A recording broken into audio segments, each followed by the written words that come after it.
The morning alarm echoed through the crystalline halls of Nexus Academy, the most prestigious learning center in the known galaxy.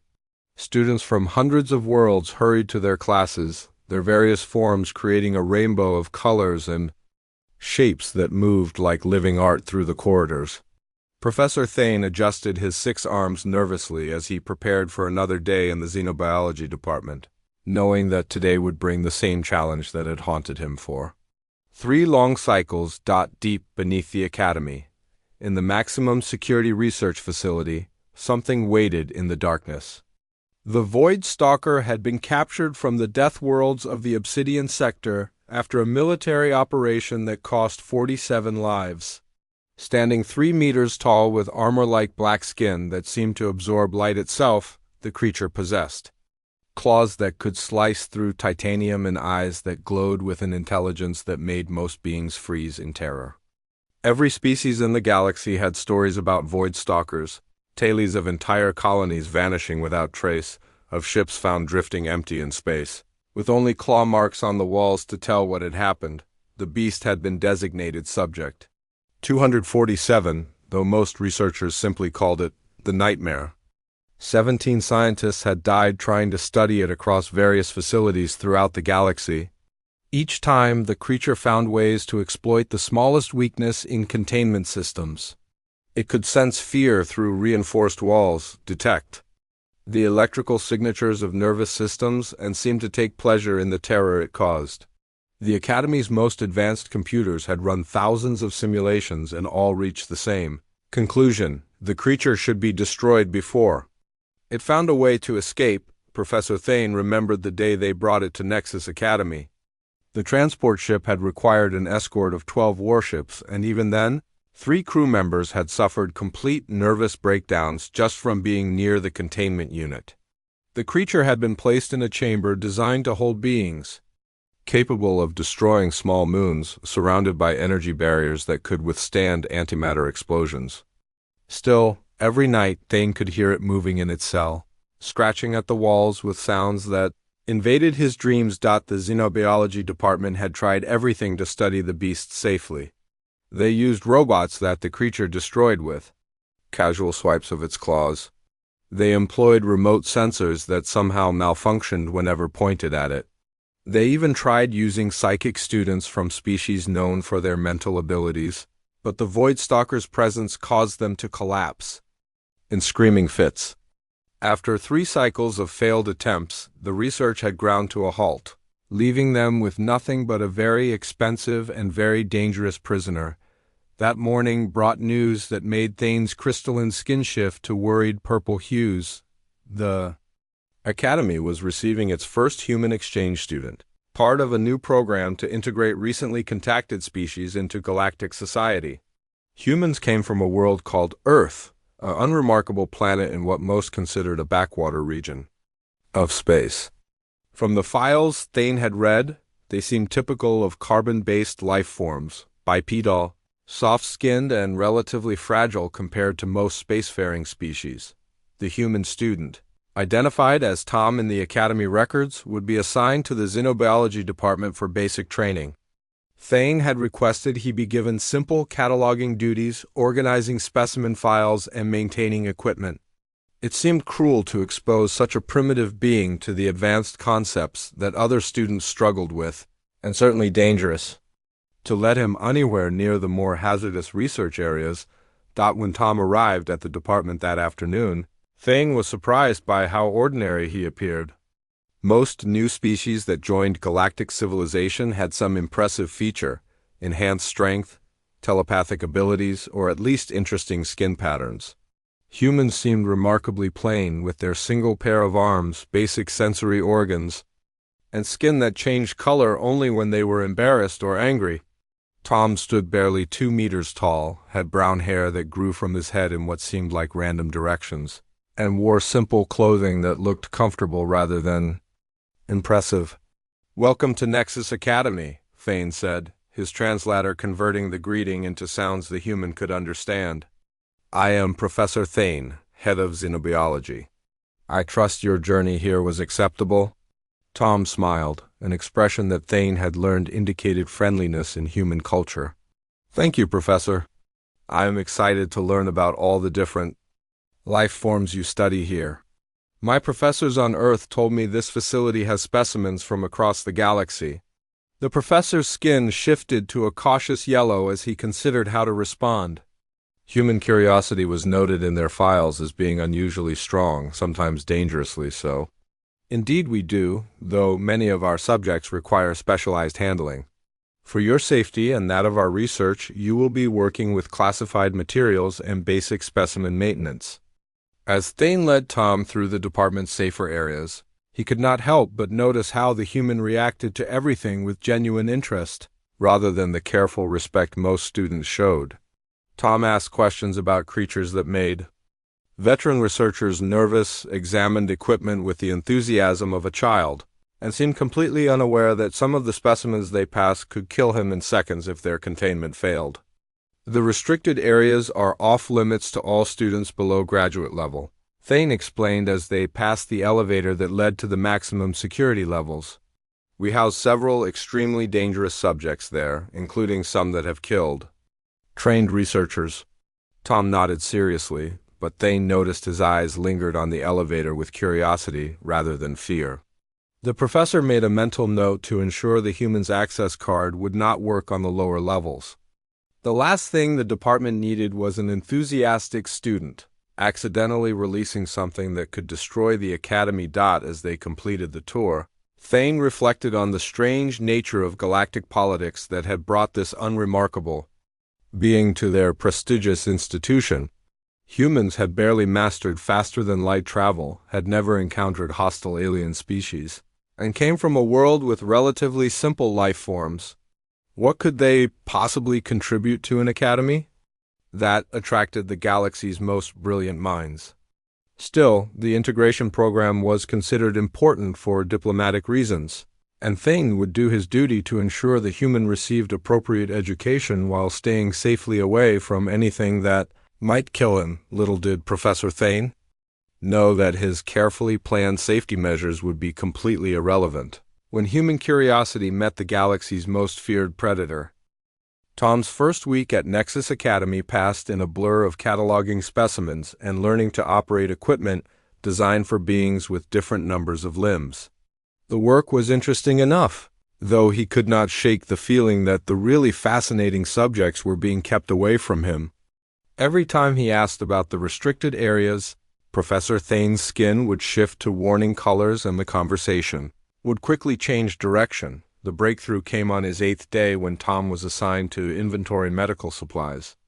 On the lower levels, a maintenance error had given his access card clearance to areas that should have remained locked, though Tom did not realize this as he followed the supply list through increasingly secure sections of the facility. The corridors grew narrower and the lighting dimmer as he descended, until he found himself in what was clearly a maximum security research area. Signs in multiple languages warned of extreme danger, but Tom's natural curiosity overrode any sense of caution. He had grown up exploring caves and abandoned buildings back on Earth, and institutional warnings had never stopped him from investigating interesting places.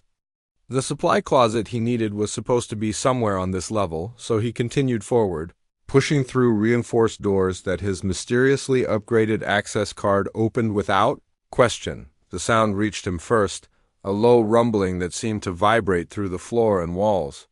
Tom followed the noise down a corridor lined with observation windows, each looking into empty containment cells that showed signs of hasty evacuation.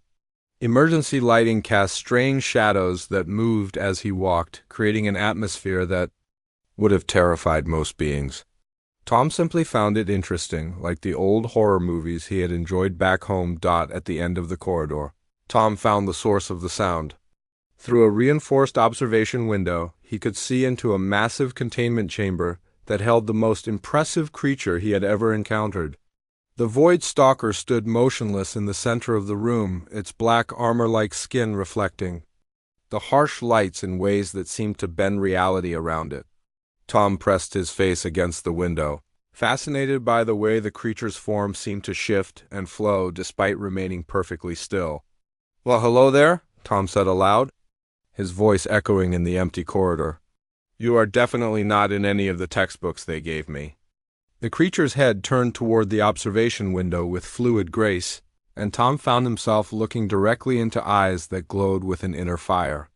Instead of the terror that every other being experienced when meeting a void stalker's gaze, Tom felt only curiosity and a strange sense of recognition. The creature tilted its massive head, studying the human with what appeared to be equal interest. "You are a big one, are not you?" Tom continued conversationally. "I bet they do not feed you nearly enough. Predators your size need constant nutrition to maintain that muscle mass." He gestured at the creature's powerful build, noting the way its armor plating fitted together like a perfect biological machine. "Back home, our big predators eat almost constantly when food is available. I am guessing they have you on some kind of controlled diet that completely ignores your natural feeding patterns."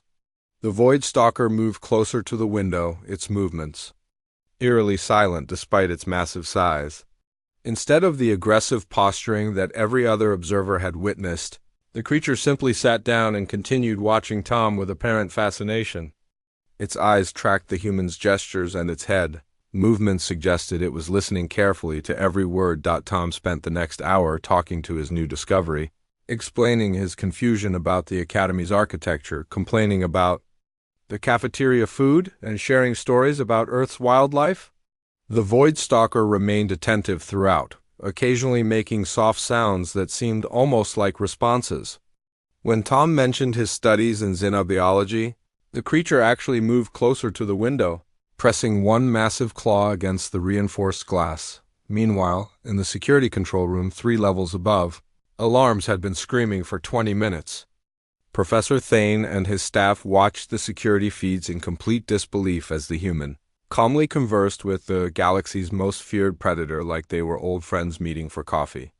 Every protocol demanded they immediately extract Tom from the area, but none of the observers could bring themselves to interrupt what appeared to be the first peaceful contact with a void stalker in recorded history. "This is impossible," whispered Dr. Kalla, a Zentarian researcher who had studied void stalker behavior for decades. "The creature should be trying to break through the containment barriers. It should be displaying aggressive territorial responses. Instead, it is acting like it is having a conversation." Professor Thane's 6 arms moved nervously as he considered their options. Every safety protocol screamed that they should activate emergency containment and extract the human immediately. But the data they were collecting contradicted everything they thought they knew about void stalker psychology. The creature was calm, attentive, and showed no signs of the predatory aggression that had made its species the most feared. Hunters in known space. When Tom finally noticed the time and realized he needed to report back to his supervisor, he stood and stretched casually. "Well, I should probably get going," he told the creature, "but I will come back tomorrow if I can. Maybe I will bring some of my textbooks. I'm working on some quantum mechanics problems that might interest you." The void stalker stood as well, moving to keep Tom in sight as the human walked toward the corridor exit. When Tom waved goodbye, the creature raised one massive claw in what could only be interpreted as a return gesture. The security team watched in stunned silence as Tom left the restricted area with the same casual attitude he might have shown after visiting a library that evening. Professor Thane called an emergency meeting of the xenobiology department. The security recordings were reviewed multiple times, with experts from across the Academy analyzing every second of the unprecedented encounter.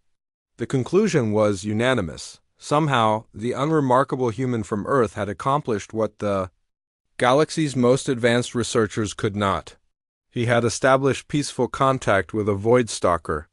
"The question," Professor Thane said as the meeting drew to a close, "is whether we should prevent this from happening again or study how it was possible in the first place." Dr. Kalla's tentacles writhed with excitement as she considered the research possibilities. If we can understand how the human achieved this result, it could revolutionize our understanding of void stalker intelligence and behavior. As the debate continued late into the evening, none of the professors realized that Tom was already planning his return visit, completely unaware that he had just accomplished something that would change xenobiology forever.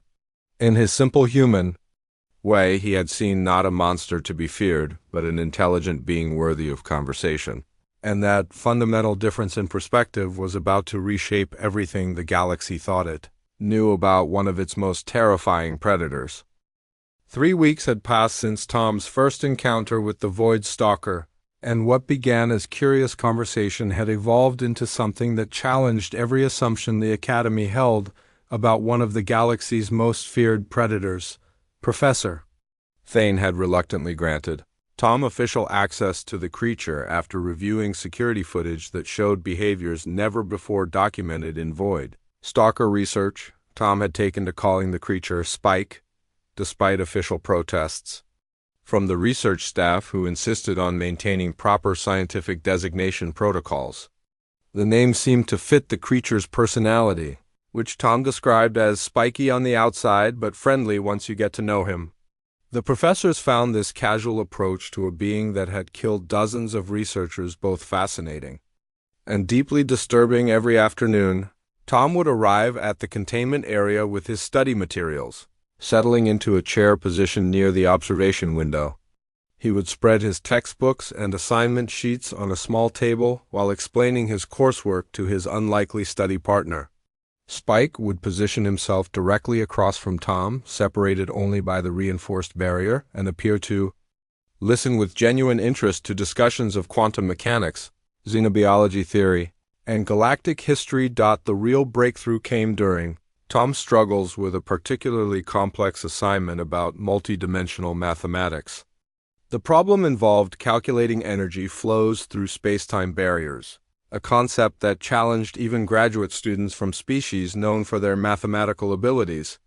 Tom had been working on the equations for hours, talking through each step aloud as he attempted to visualize the relationships between dimensions that his human mind could barely comprehend.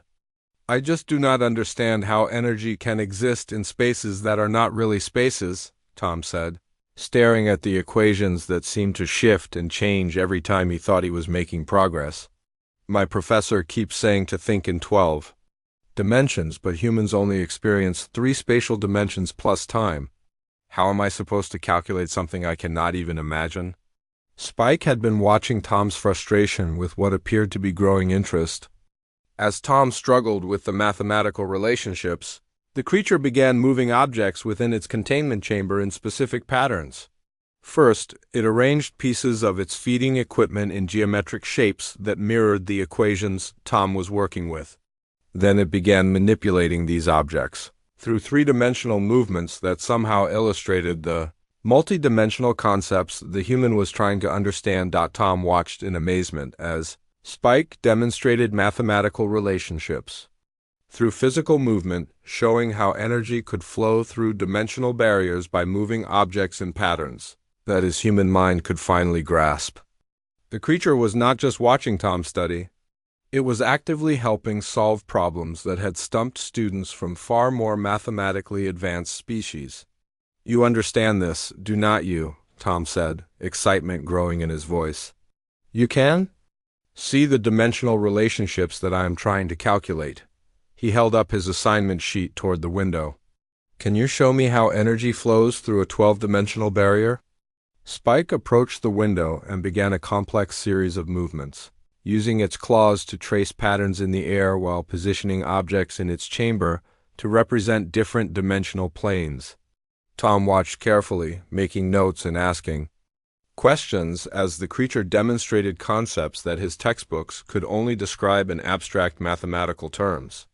Within an hour, Tom had completed assignments that should have taken days of study. Professor Thane and his research team observed these sessions with growing amazement and concern.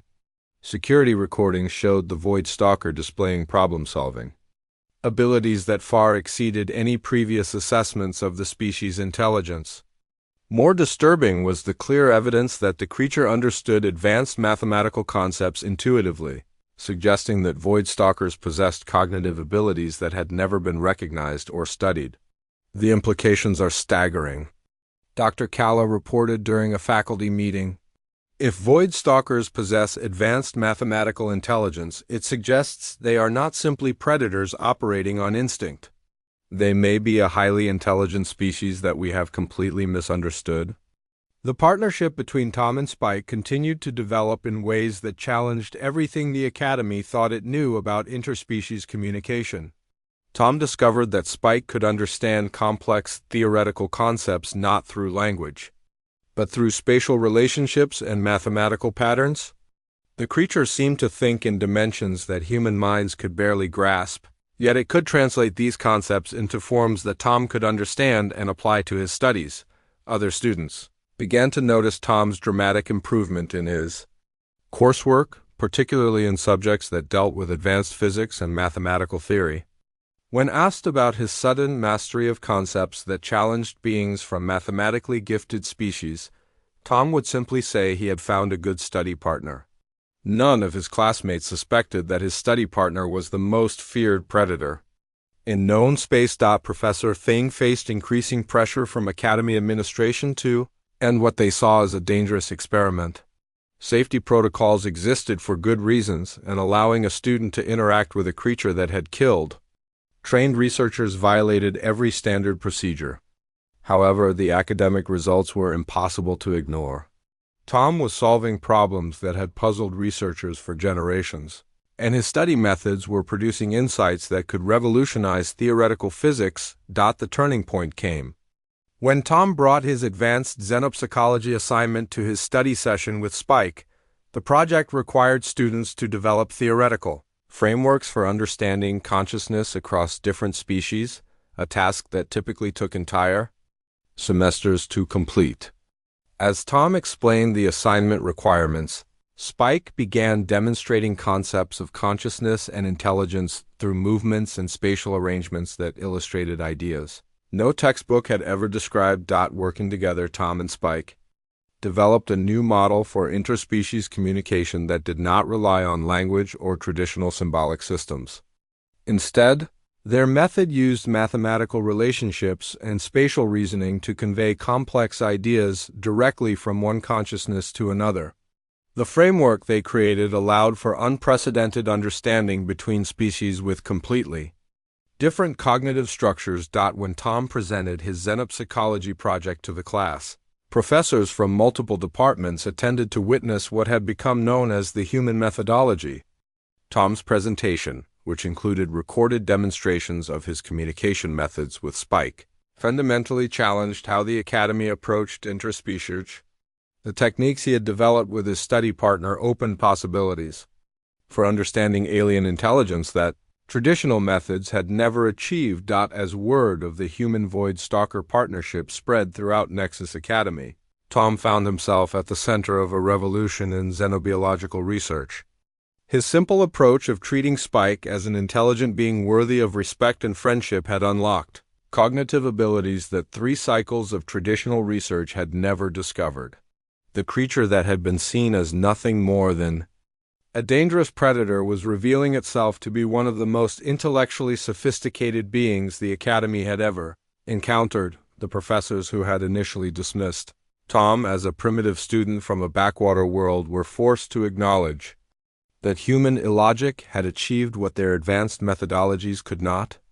By extending trust and friendship to a creature that should have been trying to kill him, Tom had demonstrated that sometimes the most important discoveries come not from following established procedures, but from seeing beyond fear to the intelligence that exists in unexpected forms. News of the impossible partnership between Tom and Spike had spread through Nexus Academy like wildfire, drawing attention from departments that had never shown interest in xenobiology research. Students from across the galaxy came to observe the study sessions between the human and the Void Stalker, witnessing interactions that challenged everything they had been taught about intelligence, communication, and the nature of predatory species. Tom had become something of a celebrity on campus, though he remained completely unaware of the revolutionary nature of his friendship with Spike. To him, their study sessions were simply an effective way to understand complex academic concepts with the help of someone who saw mathematical relationships more clearly than he did. The fact that his study partner happened to be a 3-meter-tall predator from a deathworld seemed less important than the quality of help Spike provided with quantum mechanics assignments. The real breakthrough came when other struggling students began asking Tom if they could study near Spike's containment area. Word had spread that Tom's grades had improved dramatically since beginning his partnership with the Void Stalker, and desperate students were willing to try anything that might help them understand the advanced concepts that their professors presented with casual indifference to student comprehension. Amy, a Rigelian student who had been failing advanced physics for 2 semesters, was the first to join Tom's study group. Her species was known for logical thinking and mathematical precision, but the concepts of 11-dimensional energy transfer had defeated even her analytically gifted mind. When Tom explained how Spike had helped him visualize the relationships between dimensions, Amy was skeptical but desperate enough to try anything. "I do not understand how a predator could comprehend theoretical physics," Amy said as she settled her study materials on a table position near the containment window. "My species has been studying mathematics for millennia, and these concepts still challenge our greatest minds." Tom smiled and gestured toward Spike, who had positioned himself near the window as soon as he noticed the new student. "Just explain your problem to him like you would to any study partner," Tom suggested. "He may not speak our languages, but he understands concepts in ways that make everything clearer." As Amy began working through her assignments, explaining each step aloud as Tom had taught her, Spike began his familiar routine of arranging objects and moving through spatial patterns that illustrated the mathematical relationships she was struggling to understand. Within hours, Amy was grasping concepts that eluded her for months, her natural Rigelian precision combining with Spike's dimensional insights to produce understanding that neither could have achieved alone. Word of Amy's success brought more students to the containment area study sessions. Soon, Tom found himself managing study groups that included beings from dozens of species, all working on their most challenging assignments with guidance from the galaxy's most unlikely tutor. Spike seemed to enjoy the attention, displaying different teaching methods for students with different cognitive styles and always finding ways to make abstract concepts accessible to minds that worked in completely different ways than his own. Professor Thane watched these developments with a mixture of pride and terror. His department had become the most sought-after research facility in the academy, with students from advanced physics, theoretical mathematics, and consciousness studies requesting access to observe the human Void Stalker study sessions. The academic results were undeniable. Students who worked with Tom and Spike were solving problems that had puzzled researchers for generations. However, the implications of these successes created problems that Thane had never anticipated. If a Void Stalker could understand and teach advanced theoretical concepts, it meant that the species was far more intelligent than anyone had realized.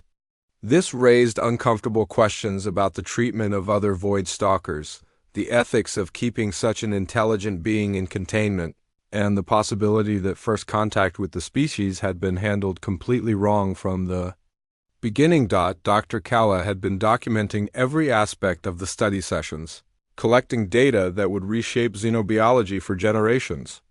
"The creature is not just intelligent," she reported to increasingly concerned academy administrators.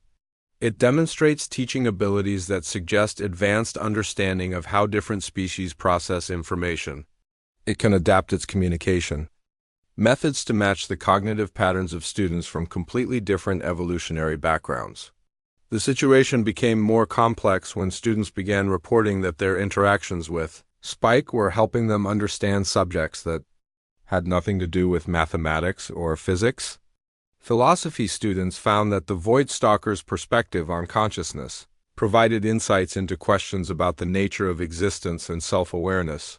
History students discovered that Spike's understanding of time and causality offered new ways to analyze the development of galactic civilization. Tom remained at the center of these developments, serving as translator and facilitator for communications between Spike and students who lacked his natural ability to understand the creature's nonverbal teaching methods. He had developed an intuitive understanding of how Spike communicated complex ideas through movement and spatial relationships, allowing him to help other students interpret the lessons their unusual tutor was providing. The academic revolution reached its peak when the advanced xenopsychology class decided to use Tom and Spike's partnership as the foundation for their semester project. The assignment required students to develop new theoretical frameworks for understanding consciousness across different species, and the human void stalker communication system provided a perfect case study for interspecies cognitive cooperation working. Together, the xenopsychology students, Tom and Spike, created a comprehensive model for consciousness that did not depend on language, shared cultural concepts, or similar evolutionary backgrounds. Their framework demonstrated that intelligence could be communicated through mathematical relationships, spatial patterns, and intuitive understanding of dimensional concepts that transcended the limitations of traditional communication methods. The implications of their work extended far beyond academic theory. If consciousness could be understood and shared across completely different species through mathematical and spatial relationships, it opened possibilities for communication with forms of intelligence that had never been considered accessible to galactic civilization. The project suggested that many species dismissed as non-intelligent might simply be operating on cognitive levels that traditional research methods could not detect or understand.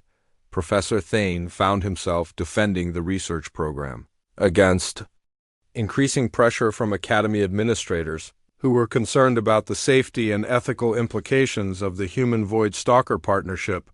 Safety protocols existed for important reasons, and the fact that Tom had not been killed or injured during his interactions with Spike did not guarantee that future encounters would be equally safe. The research value is undeniable, Thane argued during heated faculty meetings. We are witnessing the development of communication methods that could revolutionize our understanding of intelligence throughout the galaxy. The human's methodology has unlocked cognitive abilities in the void stalker that 3 cycles of traditional research never detected. The debate might have continued indefinitely if not for an unexpected development that forced the Academy to recognize the true significance of what Tom and Spike had accomplished together. During one of their study sessions, Spike began demonstrating concepts that went beyond helping students with their assignments. The creature started showing them mathematical relationships that described technologies and scientific principles that galactic civilization had not yet discovered. Tom realized that his study partner was not just intelligent enough to understand advanced theoretical concepts. Spike was intelligent enough to expand on those concepts, developing new ideas that could advance scientific understanding across multiple fields. The creature that had been kept in maximum security containment as a dangerous specimen was revealing itself to be one of the most brilliant minds the Academy had ever encountered. As word of these developments spread beyond Nexus Academy to research institutions throughout the galaxy, Tom found himself at the center of a revolution that would change how civilization approached intelligence, communication, and the value of beings that did not fit traditional definitions of consciousness. His simple act of treating a feared predator as a study partner had unlocked discoveries that would reshape scientific understanding for generations to come. The semester had drawn to a close with an atmosphere of anticipation that permeated every corner of Nexus Academy. What had begun as a simple exchange program for a human student had evolved into the most significant breakthrough in xenobiological research in galactic history. Tom stood before the Academy's Grand Assembly Hall, preparing to deliver a presentation that would fundamentally change how civilization understood intelligence, consciousness, and the nature of communication between species. The audience included not only students and faculty from across the Academy, but also representatives from major research institutions throughout the galaxy. News of the Human Void Stalker Partnership had spread to the highest levels of galactic government, drawing attention from species that rarely involved themselves in academic affairs. Everyone wanted to understand how an unremarkable student from a primitive world had accomplished what the galaxy's most advanced researchers had failed to achieve. Tom had spent weeks preparing his presentation with input from Spike, developing a comprehensive framework that would demonstrate their revolutionary approach to interspecies communication and learning. The Void Stalker had been moved to a specially modified containment chamber adjacent to the assembly hall, allowing him to participate directly in the presentation while maintaining necessary safety protocols.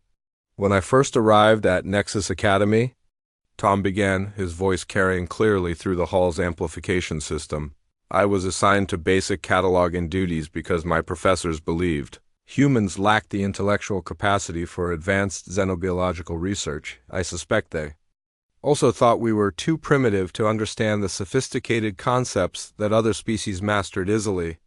Gentle laughter rippled through the audience as Tom's casual honesty broke the formal tension that usually characterized academic presentations.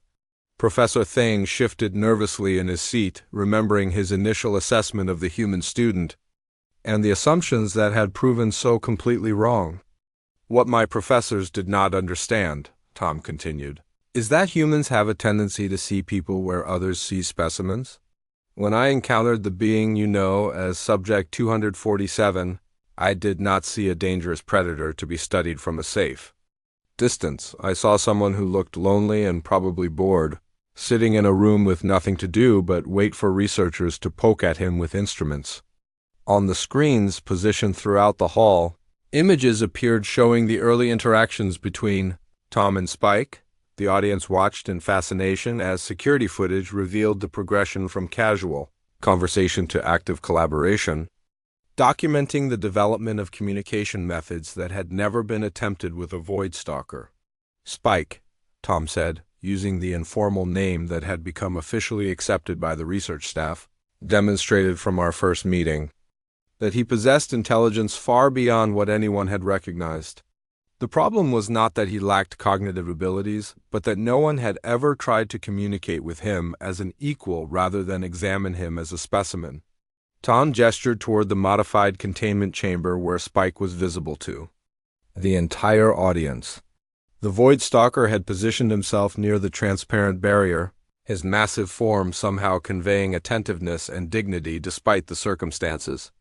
Over the past semester, Spike has not only helped me understand advanced theoretical concepts, but has contributed original insights that have revolutionized our approach to consciousness studies, mathematical theory, and interspecies communication. The presentation continued with demonstrations of the communication methods Tom and Spike had developed together.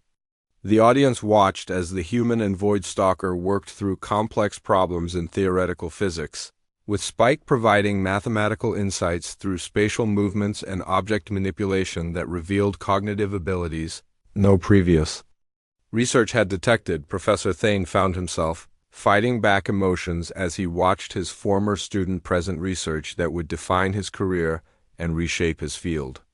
The human's seemingly irrational approach of extending trust and friendship to a deadly predator had yielded more valuable scientific discoveries than 3 cycles of conventional study. Tom's natural tendency to anthropomorphize and empathize with other beings, traits initially dismissed as primitive, had proven to be the key to unlocking intelligence that sophisticated research methods had completely missed. The implications of our partnership extend far beyond academic curiosity, Tom explained as the presentation moved toward its conclusion. If we have so completely misunderstood the nature of Void Stalker intelligence, how many other species have we dismissed as non-intelligent simply because they communicate and think in ways that our traditional methods cannot recognize or understand? The question hung in the air as Tom presented the theoretical framework he and Spike had developed for identifying and communicating with forms of consciousness that operated outside conventional parameters.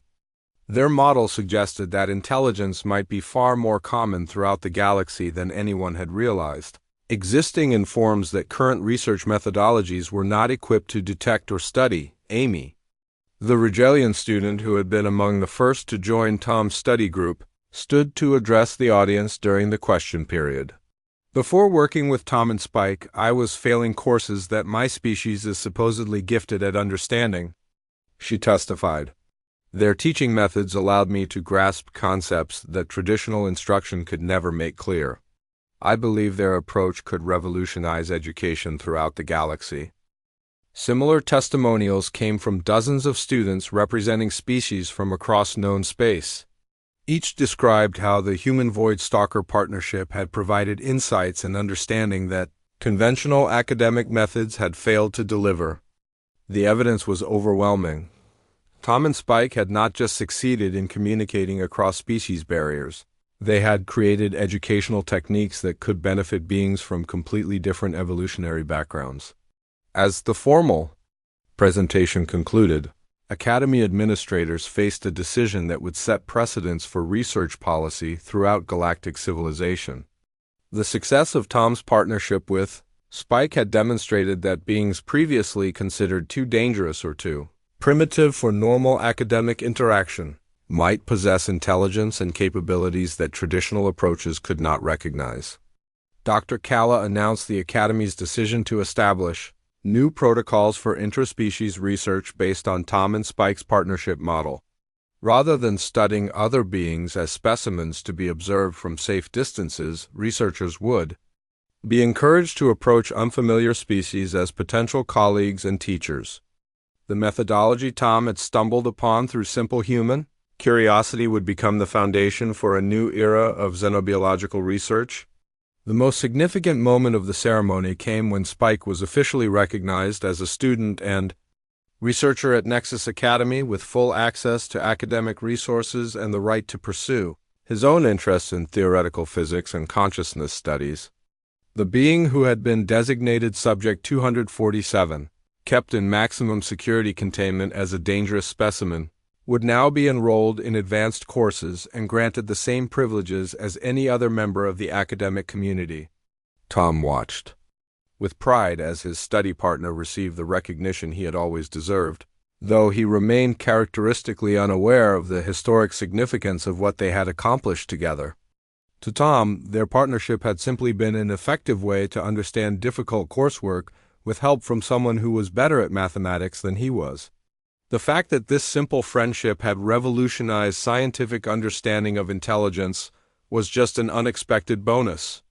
As Tom prepared to return to Earth, carrying academic credentials that would ensure him a position at any research institution in the galaxy, he reflected on the lessons his partnership with Spike had taught him about the nature of intelligence and communication. Human illogic, the tendency to see persons rather than subjects and to extend trust before receiving proof of safety, had once again proven to be humanity's greatest strength in a galaxy that too often prioritized careful analysis over emotional understanding. The partnership between human curiosity and void stalker intelligence had become a template for cooperative learning that would transform education throughout known space. Research institutions across the galaxy began implementing empathetic methodology programs, training their staff to approach unfamiliar species with the same openness and respect that Tom had shown to Spike. The changes extended beyond academic settings as diplomatic corps throughout galactic civilization adopted modified versions of Tom's communication techniques for first contact situations. Rather than approaching new species with caution and formal protocols, diplomats were encouraged to seek personal connections and common ground, treating potential allies as individuals rather than representatives of alien cultures. Professor Thane had initially worried that Tom's success was a unique result that could not be replicated with other dangerous specimens. However, early trials using human-inspired methodology with other challenging subjects produced similar breakthroughs. Creatures that had been considered mindless predators began demonstrating complex, problem-solving abilities when approached with patience and respect rather than clinical detachment. The most profound impact of Tom and Spike's partnership was philosophical rather than practical. Their success forced galactic civilization to confront uncomfortable questions about how many intelligent beings had been dismissed, contained, or even destroyed because they did not communicate in ways that established research methods could recognize. The implications suggested that the galaxy might be far more densely populated with conscious minds than anyone had previously imagined. As Tom boarded the transport that would carry him back to Earth, he carried with him not only advanced degrees and research credentials, but also a letter of recommendation from Spike written in the mathematical notation they had developed together. The letter, when translated, described Tom as a being who sees minds where others see mysteries, and finds friends where others find only fear. Spike had chosen to remain at Nexus Academy, where he would continue his studies in theoretical physics while serving as a research partner for students struggling with advanced concepts. His presence had transformed the Academy from an institution focused on studying alien life into a community dedicated to learning from it. The containment chamber that had once held a dangerous specimen was converted into comfortable quarters for a respected faculty member. The final ceremony of Tom's time at the Academy took place in Spike's quarters, with only the closest members of their extended study group in attendance. Tom had prepared a simple farewell speech, but found himself struggling with emotions he had not expected. His friendship with Spike had begun as casual conversation and evolved into something that had changed both their lives in ways neither had anticipated. "I came here expecting to catalog specimens and learn basic xenobiology," Tom said as he looked around the room at friends representing dozens of species from across the galaxy. "Instead, I learned that intelligence and friendship can exist in forms that no textbook describes and no protocol anticipates. Spike taught me that the most important discoveries often come from treating others with respect and curiosity rather than fear and caution." Spike responded in the spatial notation he and Tom had developed, his movements conveying concepts of gratitude, friendship, and hope for continued collaboration across the distances that would separate them. Tom smiled as he translated for the other students, though many of them had learned enough of the human void stalker communication system to understand the basic meaning of Spike's gestures. As Tom's transport departed from Nexus Academy, he could see through the viewing ports that Spike had positioned himself at his quarters window to watch the departure. The sight of his study partner, now recognized as one of the Academy's most brilliant researchers standing in comfortable quarters rather than a containment chamber, filled Tom with satisfaction that went beyond any academic achievement. The human approach to xenobiology, characterized by empathy rather than analysis and friendship rather than fear, had proven that sometimes the most advanced research techniques were also the most fundamentally simple. By treating a feared predator as a potential friend and study partner, Tom had unlocked discoveries that would influence scientific understanding for generations, while demonstrating that human primitiveness often contained wisdom that more sophisticated civilizations had overlooked. Back on Earth, Tom's reports of his time at Nexus Academy would inspire a new generation of human researchers to approach alien contact with the same curiosity and openness that had made his partnership with Spike possible. The galaxy had learned that humans possessed unique gifts for seeing intelligence in unexpected forms and building bridges across seemingly impossible gaps in understanding. The story of the deadly beast who became a study buddy would be told throughout the galaxy as an example of how courage, curiosity, and simple human kindness could achieve what advanced technology and sophisticated protocols could not. In a universe full of wonders and dangers, sometimes the most important tool for exploration was nothing more complex than the willingness to say hello to a stranger and see what interesting conversations might follow.